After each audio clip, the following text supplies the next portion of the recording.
오늘은 저의 귀한 벗을 소개하겠습니다.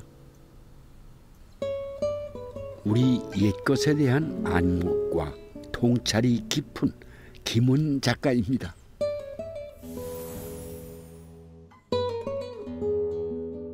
그의 작품을 읽었거나 제목 들어본 분 많으시죠? 김은 씨가 요즘 읽는 책이 있다는데요.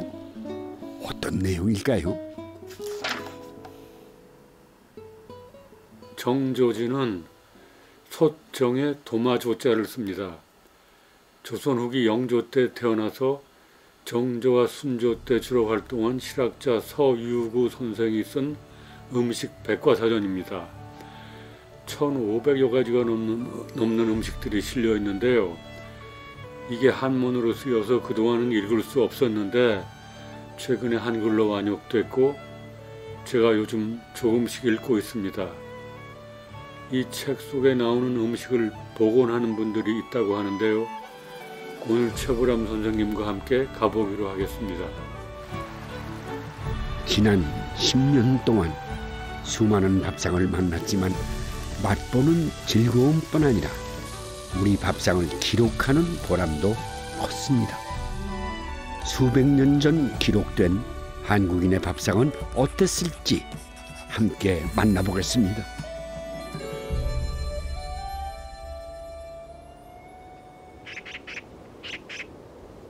아이고 오시느라고 애썼습니다. 남성절 잘 찾으셨어? 아이고 반가워요. 저는 뵙고 싶었는데. 오래간만입니다. 예, 반갑습니다. 아이고, 나는 카레 노래 보고 아이고. 얼마나 유인국을 하고 싶었던지.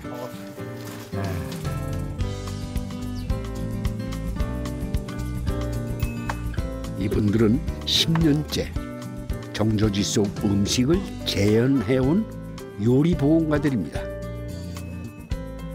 대학에서 역사를 공부한 언니 미경 씨가 먼저 시작했고 동생은 그런 언니를 지켜보다 함께하게 됐답니다. 바로 이분, 조선 후기 실학자 서유구에 대해서 알게 된 순간 깊이 빠져들 수밖에 없었다고 하는데요.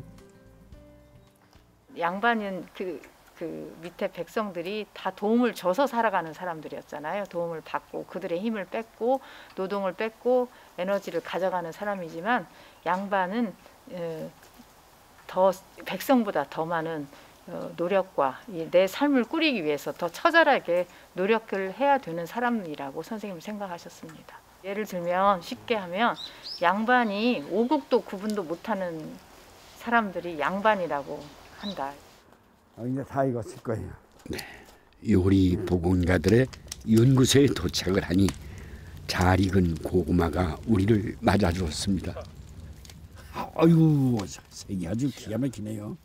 그런데 이 고구마에 아주 중요한 의미가 있답니다.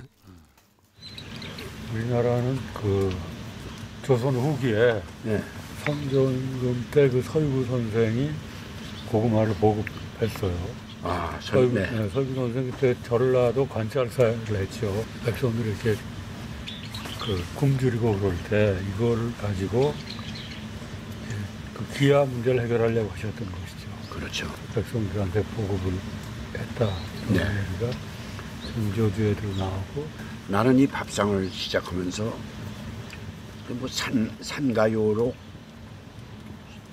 순자빵 또 장계양의 음식디미방 이런 책을 좀 대했습니다만 이 정조지는 왜 이렇게 몰랐던가 나는 전혀 이거 몰랐어요.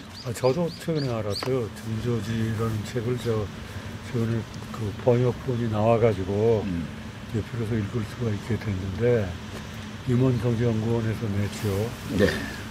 이것은 정조지라는 것은 그 소정. 가면서 솥. 네. 그 정이고 조라는 건 도마입니다. 도마. 솥과 도마. 그러니까 정조. 네, 필수적인 주방 용품을 합쳐서 책 이름을 한 것이죠. 서유구 선생이 그때 그 국민생활 각 분야에 걸쳐서 식용 백과사전을 한 113권을 쓰셨는데 쓰셨네요. 정조지가 그 중에 한 일부입니다. 113권 중에 이제 7권, 7권. 7권을. 예, 음식에 관한 백과사전이죠. 그 정신은 그 생활 주변에서 우리가 구할 수 있는 재료를 가지고 새로운 음식을 만들어보자. 이런 뜻이었던 것 같아요. 또 한 분의 반가운 손님이 찾아왔습니다. 예예. 반갑습니다. 많이 받으십시오. 네. 신창호 씨는 손꼽히는 한식 셰프 중 한 사람이지만 명성에 안주하지 않고 늘 새로운 한식을 공부하고 있답니다. 그런 그가 요즘 푹 빠진 것이 바로 정조지라고 합니다. 지금까지는 한식이라고 이렇게 봤을 때 보통 이렇게 계속 이제 예전부터 이렇게 내려오던 음식들이 거의 대부분 저는 비슷하다고 생각했거든요. 근데 정조지 책을 딱 본 순간 이거는 뭔가 좀 지금까지 본 책과 많이 틀리다. 한 가지 예를 들어서 저는 고구마로 고구마 달달해서 맛있어서 이거를 장으로 담그면 약간 더 맛있을 것 같은데 왜 안 할까라는 생각을 하고 있었는데 이번에 정조지 책을 보는데 그 장이 딱 있는 거예요. 아, 그래요? 네. 되게 놀랐어요. 그 정조지에 보면 수많은 식재료가 나와요. 네. 우리가 상상도 못할 식재료가 있어요. 다 생활 주변에서 찾는 거죠. 네, 이것도 그중 하나였다죠. 조리투처럼 생겼네 정말. 예, 모자로 써던 전립투예요. 이거 씁니까? 예, 무쇠예요. 이렇게. 모양은 예. 똑같은 것 같아요. 이게 조선시대 무관들이 쓰던 예, 그 전립투라는 이름이 거기에서 전립에서 왔고요. 네. 이게 음식 도구이자 또 이게 음식 이름이기도 해요. 그 음식을 복원하면서 제일 처음 한 일이 이 전립투를 복원하는 일이었어요. 제가 왜 그렇게 더 여기에 더 이렇게 하고 싶은 그런 마음이 강했냐면 우리나라에 아주 일반인들 민가까지 널리 이 전립투를 이용해서 음식을 먹었대요. 근데 이제 일제 강점기 때 이게 이제 공출로 많이 무쇠나 유기물질이 나가면서 이 문화가 사라지고 또 이제 그 일본인들이 이렇게 우리가 삼삼오오 모여가지고 이 전립투 먹고 이런 거를 굉장히 싫어했대요. 저희가 새로운 음식을 만들어가지고 전립투라는 막 지금 먹으려던 참인데 딱 맞춰서 자랐어요. 먹을 복이 있는 것 같아요. 네. 전립투는 요리 방법도 독특했습니다. 갓 모자 안에서 육수가 끓으면 채소를 익히고 챙에는 고기를 구웠다는데요. 고기가 구워지면서 기름이 나오면 이 기름이 솥 안으로 떨어져요.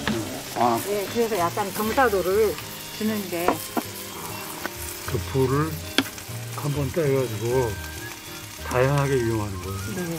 고기도 굽고 국물도 내고 그렇게.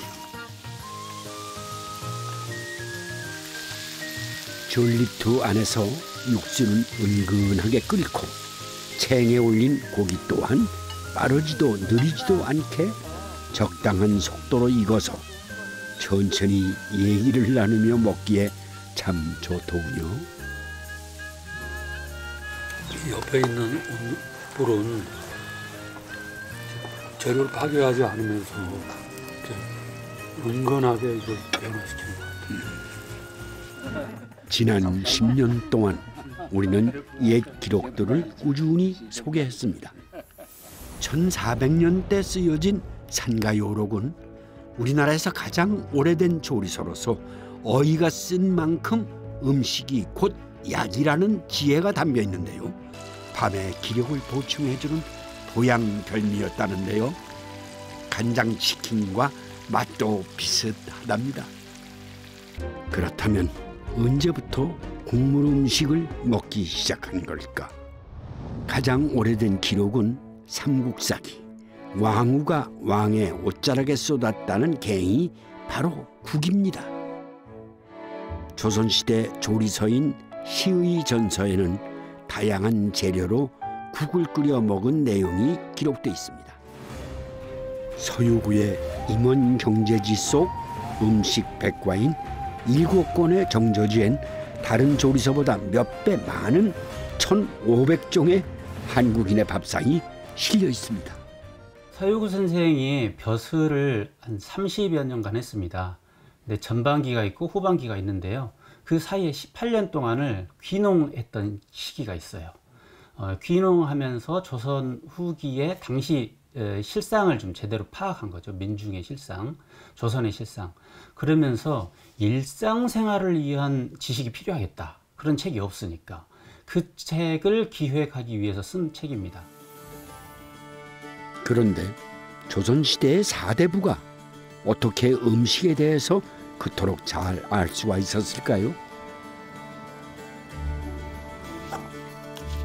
놀랍게도 서유구는 요리를 제법 잘하는 사대부였다고 전해집니다. 고기를 잡거나 농사지어서 어머니께 그 음식을 만들어서 드려요. 그러면 어머니가 그 음식 만들어 가지고 온 아들의 손을 보고 공의 손이 이렇게 거칠어지고 굳은 살이 배어버려. 참 이 그 백성들의 것을 그 노동력을 취하지 않고 공의 스스로 공의 힘으로 이렇게 음식을 만들고 농사를 짓는 공이 참 자랑스럽다고 봐요. 지금 요리 복원가들이 만들고 있는 국수도 그가 모친에게 만들어 드린 음식이었다고 합니다. 그는 평생 굶주린 백성들을 구제할 밥상을 고민을 했다는데요. 그중 하나가 고구마였습니다.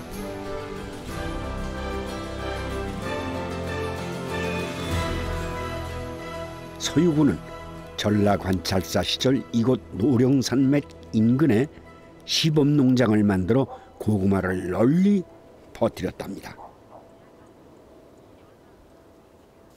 오늘은 요리 복원가들이 서유구의 흔적을 따라 이곳에서 6대째 농사를 짓고 있는 고구마 농가를 찾아갔습니다.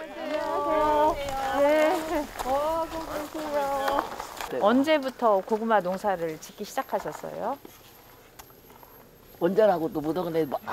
많이 지었던 게 오래오래. 오래오래요? 지금 83인데 예. 주식이로 먹었지 많이. 쌀 키우니까 옛날에는. 혹시 정조지 속에 적혀있는 옛 음식도 알고 계실까 궁금했는데요. 정조지 속에 보면 이제 고구마 남쪽 지방에서는 고구마 잎으로 이렇게 산모를 이렇게 산후 조리할 때 썼다 이런 이야기가 나오는데 혹시 그런 이야기는 들어보신 적 있으세요? 고구마 잎을 말렸다가 그걸 끓이면 미역국처럼 저기 하면은 모유도 잘 나오고 여러 가지 산후 회복도 빠르다고 그런 저기를 저도 접했거든요. 정조지에 적혀있는 방법대로 군고구마를 만들어 보기로 했습니다. 이제 고구마를 구울 때는 한지에 싸서 물을 묻힌 다음에 구워야 푹 맛있게 속까지 깊이 익는다고 나와 있어요. 겉은 타지 않고. 네, 고구마는 저온에서 오래 익힐수록 단맛이 진해지죠. 타고남은 잿불을 쓰라는 걸 보면 서유구는 그 지혜를 이미 터득했던 것 같습니다. 고구마가 다 익을 즈음이면 겉을 감쌌던 한지는 말끔히 타서 사라집니다. 서유구와 비슷한 시대를 살았던 이분들의 6대조 할아버지도 이렇게 고구마 구이를 드셨을까요? 그 습지로 이렇게 해서 하니까 타지도 않고 그게 이렇게 보호해줘가지고 너무 달게 잘 익은 것 같아요. 그런데 이댁 텃밭 한쪽에 요즘은 보기 힘든 게 눈에 띄었습니다. 집이 있고 파가 있네. 파가 있네요. 예, 얼지 않게 하기 위해서 볏짚으로 이렇게 덮어놨어요. 네. 움파란 잘라낸 자리에 새로 돋은 파란 뜻도 있지만 움집에서 겨울을 난 파를 의미합니다. 그래서 파를 구워 먹으면 더 단맛이 되고. 정조지 속에도 움파 요리가 있다고 하니까 한번 만들어 봐야겠죠. 먼저 데친 파를 꼬치에 꽂고요. 칼등으로 쳐서 양념이 잘 배게 합니다. 그리곤 석쇠에 노릇하게 구워서 좋은 술을 섞은 식초를 뿌리면 완성이랍니다.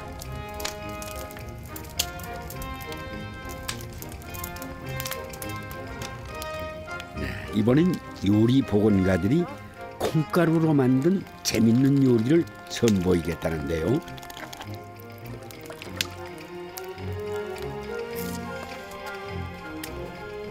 정조가 화성행군을 할 때면 길에서 만들어 먹곤 했다는 즉석 두부랍니다.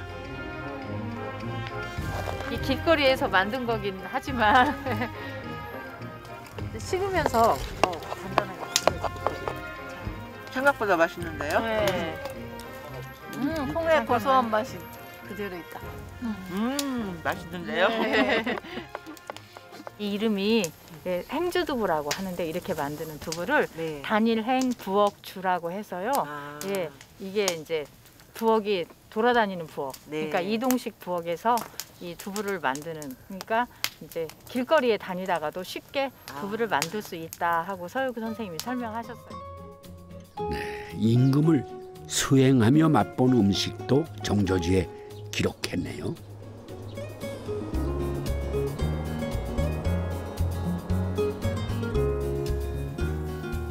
신창호 셰프가 고구마 농가에서 가져온 고구마로 한창 요리 중입니다. 우유에 고구마를 넣고는 불꽃이 직접 닿지 않게 하면서 끓입니다. 뭘 만드는 거예요? 이번에는 고구마. 정조지 속에 들어있는 요리인 우유죽과 또 서유구 선생님이 중요시 여겼던 작물인 고구마를 이용해서 고구마 우유죽을 한번 해보겠습니다. 이 건더기는 고구마란 말이죠. 이게 죽이란 말이 죽. 네, 우리 먹는 죽. 제가 가장 이 음식을 보고 정말 충격을 받았어요. 마지막에 수육가루를 뿌려준다라는 말이 있었거든요. 그래서 과연 이 수육가루가 뭔가라고 한참을 찾아보던 와중에 뒤에 보니 버터를 만드는 법이 있더라고요. 그거를 수유라고 부르더라고요. 그러니까 그 당시에 정조지를 쓸 당시에도 버터를 이미 드셨던 거예요. 정조지의 정신은 이어받되 새롭게 장작하는 게 자신의 임무라고 생각한답니다. 제가 그 정조지 속에 포 만드는 법이 있어요. 네. 네, 근데 이거는 꼭 포뿐만이 아니라 네. 그 우리가 이렇게 고기 일반적으로 스테이크도 네. 만들거나 그럴 때 이게 활용될 수 있을 것 같아서 셰프님께 꼭 또 잘 알고 계시겠지만 혹시 또 정조지 속에서 새롭게 더 배우실 게 있나 해서 너무 많아요. 저 너무 살짝 많아요? 봤는데 예. 너무 많아서 예, 이게 이제 참기라는 나무 틀인데요. 이제 이거 조편풀을 만들려면 메주나 그 누룩 그 틀처럼 네. 그런 틀에다가 고기를 넣어가지고 밟아줄 거거든요. 그럼 이제 목침 모양으로 네. 만들어져요. 보세요. 이게 예, 규격 사이즈가 예, 있나요? 예, 구체적으로. 길이는 한 척. 네. 다진 고기에 소금으로 간을 한 다음 꼭꼭 밟아서 공기를 빼내야 한다는 거요.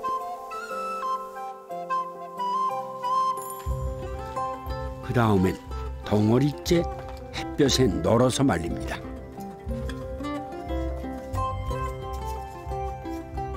그 정도 마르면 항아리에 넣었다가 이틀 뒤쯤 열어보면 곰팡이가 가득 피는데요. 육포의 맛을 살려주는 이로운 곰팡이라고 합니다. 누룩 같죠? 네. 고무 독특한 그렇게 만들어서 예, 외국 친구들한테 보여줘도 더 좋을 것 같아요. 예, 우리도 이런 거 있다. 네, 네. 와, 빛깔이 기가 막히네. 와. 오래전 그 시절에 이런 육포가 있었다니 참 놀랍죠. 우리나라 아니고 이제 서양에 나가면 저희 세대에서 많이 찾잖아요. 샤크테리 종류를. 그래서 뭐 초리조, 소시송, 그다음 뭐 살라미, 뭐 그렇게 같은 부류의 요리들을 저희가 많이 접하고 먹고 있었는데 그 전에 이미 우리나라에도 이런 비슷한 류의 음식이 있었던 거죠. 얇게 썬 조편포에 돼지 기름을 바르고 석쇠에 구워서 먹는다는데요. 이렇게 불맛이 입혀져야 맛이 완성된다죠. 짭짤하면서도 어때요, 셰프님? 맛있네요. 진짜 맛있어요. 진짜 맛있어요. 그 훈연 한 가지 이제 더해지니까 이거는 어디서 맛볼 수 없는 진미에 고기에 이제 흰 곰팡이가 피면 우리가 이제 흰 곰팡이가 핀 메주로 된장이나 뭐 이렇게 담그면 특유의 이렇게 맛있는 풍미가 생기듯이 고기를 이제 오래 보관하기 위한 일종의 포거든요. 이 치즈를 큰 치즈 덩어리 놓고 또 썰어 먹듯이 또 남은 거는 그러면 그 계속해서 맛은 변화하는 거죠. 한 70일 정도를 보관해서 두고 먹을 수 있다고 해요. 요리 보건가들이 커다란 대나무를 구해왔습니다. 됐다. 맛이 살아있지? 그릇 삶아서 여기에다 오늘 개구이 해보려고요. 대나무 그릇이 준비되면 알이 꽉 찬 게를 발라냅니다. 서유구 집안의 내림 음식인 게구이는 단원 김홍도도 맛본 음식이라는데요. 대나무를 그릇으로 썼다는 이 지혜가 우리가 진짜 배워야 될 것 같아요. 또 한 번 재활용할 수 있고. 게구이는 센 불에 짧게 익혀야 한답니다. 네, 이렇게 먹음직스러워 보이지만 완성은 아니랍니다. 숯불에 또 구워야 한다는데요. 정조지 속의 요리를 보면 우리 이제 요리할 때 전처리 한다 그러잖아요. 먼저 어떤 삶거나 뭐 이렇게 데치거나 살짝 익히는 걸 한 다음에 이제 그 다음에 굽거나 뭐 이렇게 조리를 2번 하는 것 같아요. 근데 그렇게 번거롭게 하는 이유를 제가 정조지 복원하면서 이렇게 생각해 보면 그렇게 해야 재료가 이제 좀 부드러워지고 연해서 먹기도 좋고 또 그 쓴맛이나 독이 있을 경우에 그게 빠지는 것 같아요.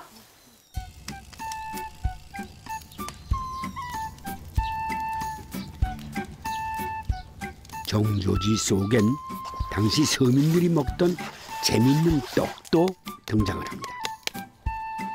메밀가루에 꿀물을 섞어서 뻑뻑한 죽처럼 만든 다음 항아리에 넣고 단단히 봉합니다. 그 다음엔 왕겨에 묻고 불을 붙입니다. 스스로 하면 너무 불이 세기 때문에 자칫하면 이 항아리 속에 떡이 탈 수가 있거든요. 근데 이제 결을 이렇게 쓰면 불이 은근해서 요 안에서 천천히 익게 해요. 반죽에서 수분이 날아가고 메밀떡 익는 내음이 솔솔 나면 숟가락으로 한 입 크기씩 잘라냅니다. 항아리가 오븐 역할을 한 덕분에 겉은 빵 같고 속은 떡 같은 혼돈병이 완성됐습니다.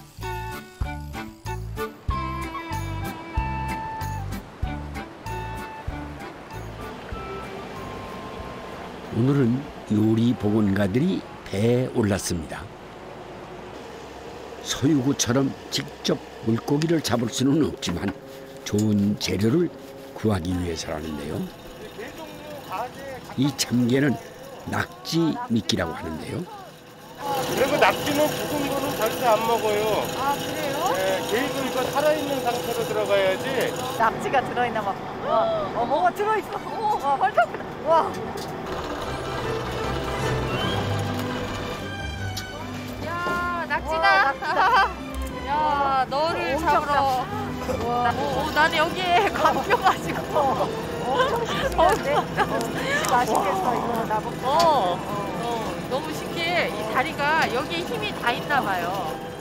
네, 통발로 잡았지만 이 낙지들은 펄낙지라고 합니다. 펄에서 살다가 새벽에 펄이 얼면 탈출하는 낙지를 잡는 거라네요.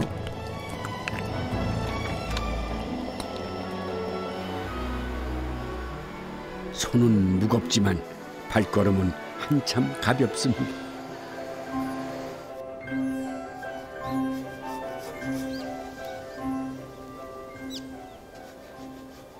서유구는 정조지에 낙지는 기를 복돋운다 적었는데요. 이걸로 뭘 만드실 거죠? 나복저라는 김치를 만들기 위해서 낙지를 손질하고 있어요. 예, 나복저는 겨울에 담아먹는 김치거든요. 서유구 시대엔 이미 고추가 들어와 있었지만 고춧가루 대신 다양한 재료로 매운맛을 냈다고 합니다. 매운맛을 그 조선시대에는 마늘보다는 생강을 썼고요. 그다음에 이 천초로 고춧가루는 우리가 좀 뜨겁고 이렇게 화끈한 매운맛이라면 이 천초는 상쾌한 그런 매운맛을 내니까 지금하고 매운맛을 내는 그 향신료들이 좀 달랐던 것 같아요. 그런데 정조지에선 낙지를 3cm로 쓰려고 했는데요. 낙지를 좋아하는 사람들 위해서 그냥 몇 개는 옆에다 좀 통으로 넣어보기로 했어. 이걸 나중에 김치랑 같이 잘라서 넣어도 찌개 끓여 네. 네. 통으로도 넣어봤어. 선생님은 약간 잘게 썰으라고 했는데 변형도 하시네요. 예, 선생님도 변형을 좋아하셨어요. 본인도 많이 변형하시려고 노력을 하셨어요. 잘 다듬은 해산물과 채소를 항아리에 재우고 조기젓 국물과 맑은 물을 섞어서 부어줍니다. 그리고는 고춧가루 대신에 풋고추를 썰어 넣어서 얼큰한 매운맛을 더합니다. 빨간 고춧가루와 젓갈을 넣는 오늘날 김치의 원형이 이 무렵 나복저에서 시작된 것으로 보고 있다는군요. 상추. 근데 상추 뿌리. 이게 상추가 처음엔 우리 이렇게 보면 작은 상추만 많이 보게 되잖아요. 근데 이렇게 크면은 나무처럼 커지게 되고요. 고동은 이 줄기 가운데 기둥을 말해요. 잎을 제거하고 그 다음에 이 뿌리라고 하면은 이 부분만 뿌리로 알고 있는데 이 아랫 부분 있죠? 이렇게 토도토도 이렇게 우리 고추냉이 뿌리처럼 생긴 부분 여기까지도 뿌리라고 봐요. 아, 네, 그렇군요. 처음 알았네요. 예전엔 이렇게 웃자란 상추 밑둥이며 뿌리도 요긴하게 먹었다는데요. 소금물에 절인 뒤에 말려서 김치를 담갔다고 합니다. 아, 여기가 볕이 좋네. 이렇게 다 놔야겠다.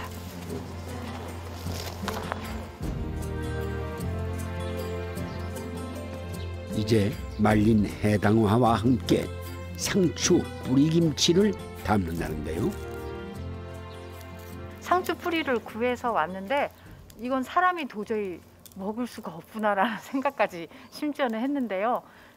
막상 복원을 하고 나니까 이 해당화 향하고 상추의 쌉쌀한 맛하고 잘 어울려지면서 또 짭짤하면서 또 씁쓸하면서 또 향기롭고 이미 이 해당화가 들어간 이 향기 자체로도 이미 맛이 있는 것 같아요. 옛 어른들이 이렇게 다양한 김치를 즐겼다니 그저 감탄스러울 뿐입니다. 놀라운 김치가 또 있었습니다. 이거는 너무 씻을 때 수세미 같은 걸로 문질러 씻는 것보다는 그냥 자연스럽게 씻는 게 좋을 것 같아요.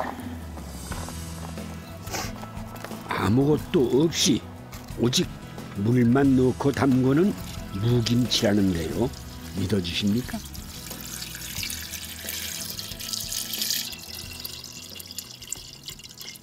이제 무염저라는 김치를 담그는 방법인데 우리 보통 김치 담근다고 하면 소금에 먼저 절이잖아요. 근데 요 제법은 그냥 소금 없이 무에다가 물 부으면 한 3, 4일 지나면 이렇게 자연적으로 발효가 돼요. 왜냐하면 물 속에 이제 그 효소가 있어서 그 효소에 의해서 무가 저절로 이렇게 숙성되는 그런 김치거든요.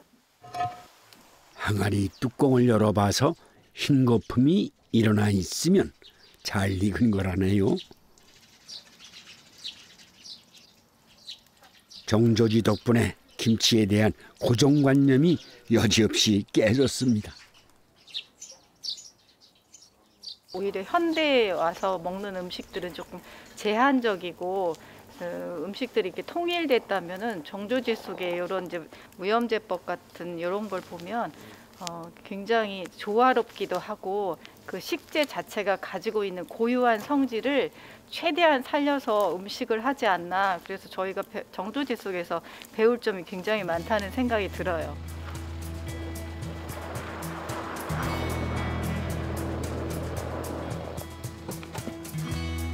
신창호 셰프가 흙 묻은 장화로 갈아 신더니 비닐하우스로 달려갑니다.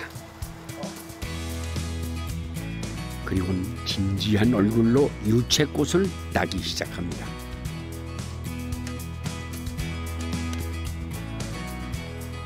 이 유채로 예를 들면 이 유채가 처음 태어났을 때, 처음에 새순일 때도 저희가 사용하게 되고, 그다음에 이렇게 어느 정도 성장을 했을 때 이 꽃순에 대해 꽃순도 요리에 사용할 수 있는 방법을 배우게 되고, 씨가 됐을 때 또 마지막으로 그걸로 또 요리에 대한 다른 영감을 받을 수 있기 때문에 저희한테 매우 소중한 공간입니다.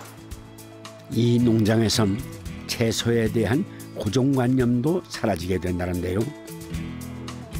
그건 이곳을 가꾸는 농부 이장욱 씨 덕분이기도 하답니다. 생각지 못했던 채소를 길러내기 때문이라네요. 튀겨보시든지 셰프님이 한번 한번 해주셨으면 좋겠어요. 알겠습니다. 진짜 이쁘네요, 근데. 네. 이 농장에선 눈에 보이는 대로 판단하지 않습니다. 생을 다한 것 같은 풀이나 나무도 함부로 버리지 않죠. 이거는 메리골드라는 식용꽃이고요. 네, 이 죽은 것 같지만 이 안에 씨앗이 다 달려 있거든요.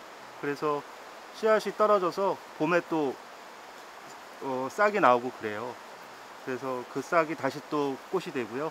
기회로 땅을 갈아엎질 않아요. 그래서 떨어졌다, 씨앗이 떨어졌다, 다시 또 소생하고 이러한 순환을 반복하고 있습니다.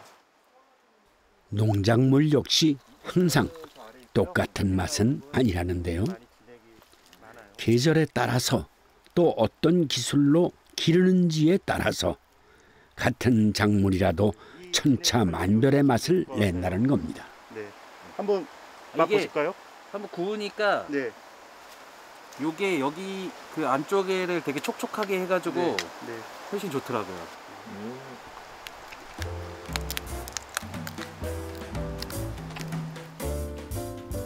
오늘은 대파 요리를 하기로 결정했답니다.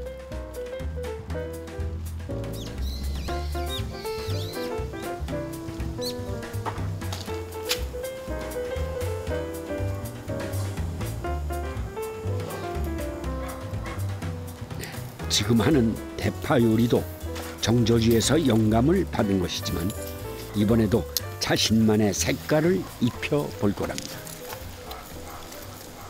정조지 책에 나오는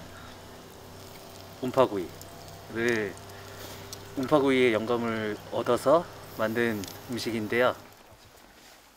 먼저 고흥산 굴에 기름간장을 바르고 하나하나 공들여서 석쇠에 굽습니다. 그리고 대파와 굴을 버무릴 소스를 준비하는데요. 이때 아주 중요한 게 있답니다. 중요제는 이겁니다. 이거는 저희가 직접 만든 천연 생강식초고요. 천연 발효한 식초고. 오래전부터 다양한 식초를 직접 만들어서 써왔다죠. 신창호 셰프는 정조지에서 상상을 초월하는 요리를 발견할 때마다 뛸 듯이 기뻤답니다. 새로운 아이디어가 떠오를 때마다 이게 과연 한식이 맞을까 하는 고민에서 자유로워질 수가 있었기 때문이랍니다.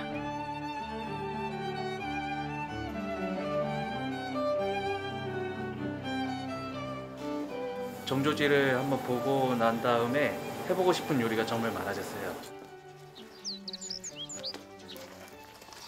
네. 아이고, 참 한국 음식이 이렇게 아름다울 수 있는 것인지 의심이 갈 정도로 참 예쁘네요, 우선. 네. 요 음식은 그 고흥산 굴을 아까 유장을 발라가면서 굴? 네.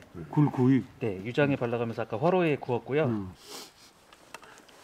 내내 궁금했는데 드디어 맛을 봅니다. 파 구운 거예요? 네. 아, 불맛이 좀 나네. 네. 파가 이제 안에 속이 차기 전에 그 여린 것만 구해가지고 겨울파, 네. 운파. 네네.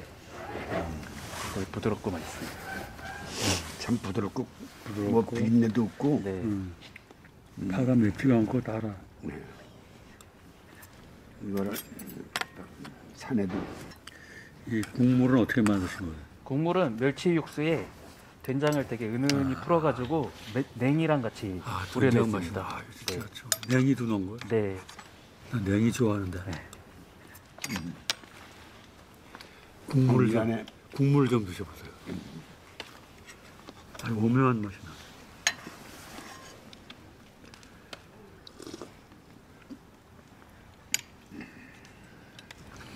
진짜 오묘하네요. 난 지금 이 음식을 먹고 맛은 우리 맛이겠다 이렇게 짐작을 하는데 모양새는 약간 퓨전화된 거. 이것도 좋은 점이라고 봐야죠. 다양성을 우리가 수용해 가는 과정이라고 생각합니다. 조리를 한다는 행위 자체가 점점 잊혀져 가는 게 아닌가 싶어요. 예. 왜냐하면 그것은 우리 생활 습관이 다 바뀌었잖아요. 젊은이들이 맞벌이를 해야 되고 또 가업 구조가 다 바뀌어가지고 그렇죠. 그리고 가니까 전통적인 의미에서의 부엌은 이미 없어졌어요. 그리고 뭐 조리를 할 일도 별로 없어지고 작은 주방이 있잖아요. 원룸에 가도 그 조그만 싱크대가 있지 않습니까? 난 거기가 아주 소중한 공간이라고 생각해요. 그렇죠. 그런 것들을 우리가 소중하게 여기고 간단한 음식이라도 해먹을 수 있으면 좋겠다. 한국인의 밥상 프로가 그런 데 지금까지 한 것처럼 기여해 줬으면 좋겠다 하는 소망을 가지고 있습니다. 주 원장님 뵈니까 또 말이 나오는군요.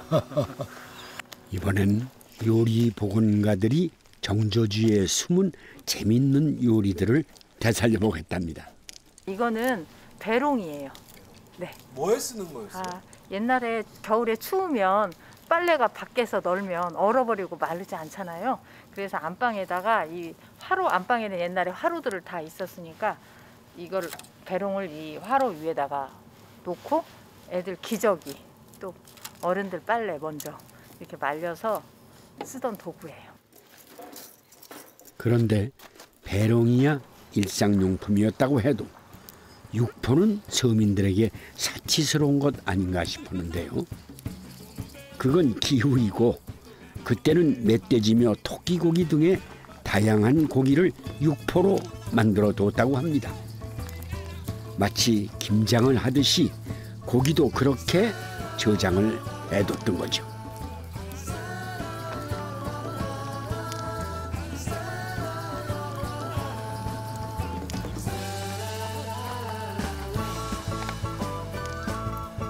두 요리 복원가가 이번 요리는 누가 봐도 깜짝 놀랄 것이라는 장담을 했는데요. 또 새로운 게 뭐 있어요? 이게 뭘 만드시는 겁니까? 네, 가수저라 만들고 있어요. 가수저라. 우리 알아요? 가수저라? 저라가 정조지에 나와요. 아 그래요? 그것은 놀랍게도 카스텔라였습니다. 밀가루와 달걀, 설탕으로 만든다고 적혀있죠.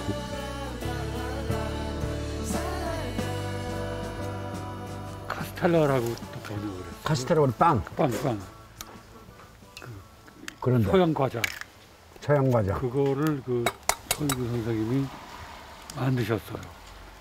그리고 가수저라라는 이름도 그 서양 말을 그냥 한자로 그냥 쓰신 거예요. 이야. 그냥 대단한 거 실험적인 걸 한 거죠. 포르투갈 말이라 그러는데 그걸 아마 일본 사람들이 배웠던 것 같아요. 포르투갈하고 왕래가 있었으니까 조선시대에. 그래서 그것이 또 북경으로 가서 우리 이제 북경 사신들이 그걸 배운 거예요. 먹어도 바뀌었죠. 숙종 때도 이미 가수저라가 사신들에 의해서 네, 들어와 있어가지고 이제 사신 하나가 그거를 레시피를 아니 조리법을 배워서 와서 궁에다가 오븐을 만들었대요. 네, 오븐을 만들어가지고 전 신하들이 다 모인 가운데 이제 만드는 행사가 크게 있었대요. 이제 그 이유가 이제 숙종이 노안으로 입맛을 잃었을 때 이 가수저라로 이제 원기를 돋궈줄 요량으로 그렇게 했나 봐요. 백설탕을 많이 넣으라고 했거든요. 근데 이게 그 당시 귀한 재료예요. 아, 귀하죠. 계란은 뭐 그렇다고 치더라도 설탕. 그러니까 이게 대중적인 음식은 아니고 실험적으로 많습니다. 실험적. 하하. 그렇군요. 서유구 선생님이 그 정조지에 이런 글이 있어요. 우리 백성들이 이렇게 맛있고 좋은 설탕을 못 먹는 게 너무 가슴이 아프다. 가슴이 아프다. 예. 우리 이게 돈 있는 사람, 그런 사람들만 먹을 수 있고 그러니 이게 널리 퍼져서 음식에도 좀 쓰였으면 좋겠는데 그러면서 이런 호기심을 가지고 누군가 재배를 해봤으면 좋겠다, 사탕수수를. 근데 사람들은 날씨가 추워서 안 된다고만 한다. 예. 그러면 안 된다. 예. 임금님보담도 서유구가 오히려 더 백성을 사랑하고 백성의 건강을 지키고 백성을 즐겁게 만드는데 임금님보담도 역할이 더 컸던 것 같아요. 카스테라는 노쇠 재질의 노구 소스로 만든다는데요. 여기는 그저 부풀어 오르는 기능이 있나? 부풀어 올라 빵처럼? 예, 아까 노른자를 이렇게 힘차게 쳤잖아요. 그러면서 이제 공기 가열이 되면은 그 안에 공기가 들어오니까 올라오는구나. 네네. 반죽이 익으면서 기포가 생기면 가느다란 꼬챙이로 찔러줘야 한답니다. 이렇게 하는 이유가 뭘까요? 구멍을 뚫으라 그랬죠. 예, 대나무 꼬챙이를 조금 더 익은 다음에. 그 구조를 보니까 여러 번 실패하셨던 거예요. 이 가운데가 안 익으니까 그래서 구멍을 뚫으라 그랬거든요. 그래서 열이 걸로 들어가게끔. 많이 실패를 거듭해서 어떻게 하면 되나 구멍 뚫어. 조심해가지고. 네, 이제 다 된 모양인데요. 덮어볼게. 이 카스텔라는 일찍 세상을 떠난 아들 우보가 병석에 있을 때 서유가 직접 만들었다는 얘기도 전해진답니다. 카스테라 맛 한번 봐봐요.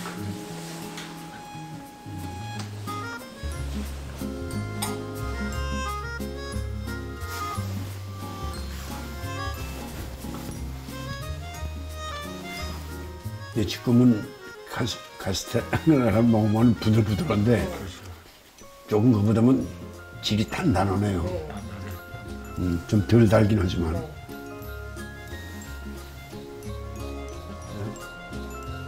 무슨 꽃을 들고 나오세요? 아, 이거는 치자꽃이에요. 치자요? 네. 아니, 치자라는 게 원래 붉은색이 나는 거 아니에요? 꽃은 흰색입니다. 뭐에 쓰시려고 지금 가져 나오셨어요? 네, 이 치자꽃으로 젓갈을 담으려고 해요. 젓갈? 네. 꽃으로 젓갈이라니 가능한 걸까요?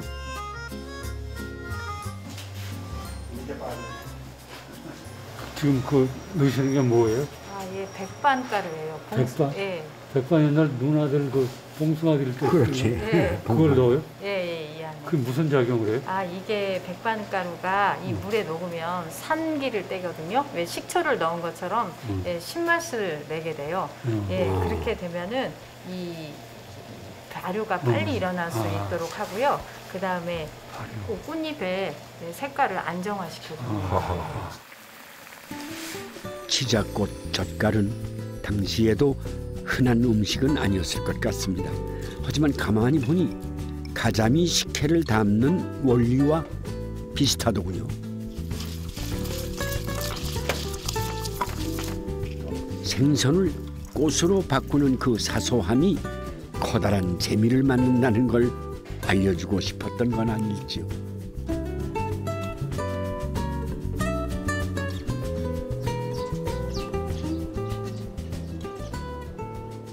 근데 이제 대체적으로 한 가족에서는 어머니들이 그 역할을 다 하시는데 남자분이 이렇게 하실 때는 뭐의 의미가 더 큰 것 같아요. 그 시대를 생각하면 참 상상이 어려운 일이죠. 파격적인 것이죠. 특히 그 명문 사대부가 했다는 건 참 그만큼 이렇게 열린 마음을 가지신 분이었죠.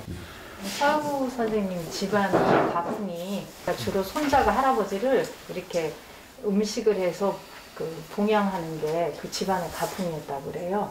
그래서 이제 그 서유구 선생님이 할아버지가 은퇴하시고 용호에 머물 때는 서유구 선생님이 직접 가서 할아버지하고 둘이 음식을 만들어서 할아버지를 봉양하면서 공부도 같이 배웠다고.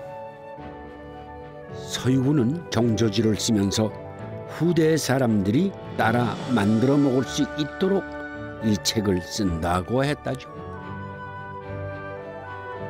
저는 우리 한식이 너무 단촐화되고 그리고 그 식재가 몇 가지 안 쓰이는 것이 참으로 안타까웠어요.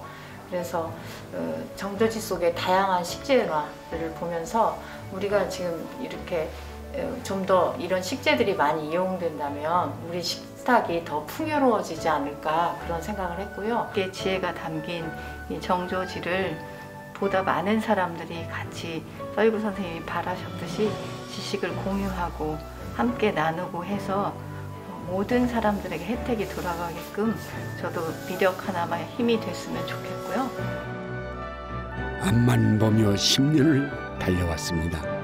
왔던 길을 돌아보니 소중하지 않은 순간이 없네요. 지나온 길에서는 앞으로 가야 할 길이 보입니다. 온고지신, 그게 대한 국민의 밥상이겠죠.